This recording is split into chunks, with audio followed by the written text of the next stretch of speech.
রোহান, তুমি কি করছো? ড্রয়িং করছি। কি ড্রয়িং? ফুল। দেখি। বাহ, সুন্দর তো। তুমি বুঝি অনেক সুন্দর ড্রয়িং করতে পারো।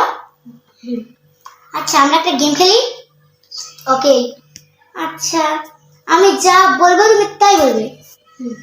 আমি পড়ালেখা শিখে অনেক বড় হব।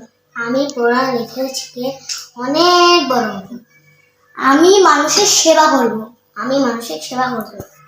আমি দেশকে ভালোবাসবো। আমি দেশকে ভালোবাসবো। আমাকে অনেক বড় হতে হবে। আমাকে অনেক বড় হতে হবে। শীতকালে আমি প্রতিদিন গোসল করব। শীতকালে গোসল করতে আমি পারবো না। আমি তোমাকে বলছি, আমি যা বলবো তাই বলতে। আমি তোমাকে বলছিলাম যা বলবো তাই করতে। একসাথে বগুড়া পাঠিয়ে দেবো। আপু, আমার বগুড়া যে দই খাবো। দই আমার খুব পছন্দ।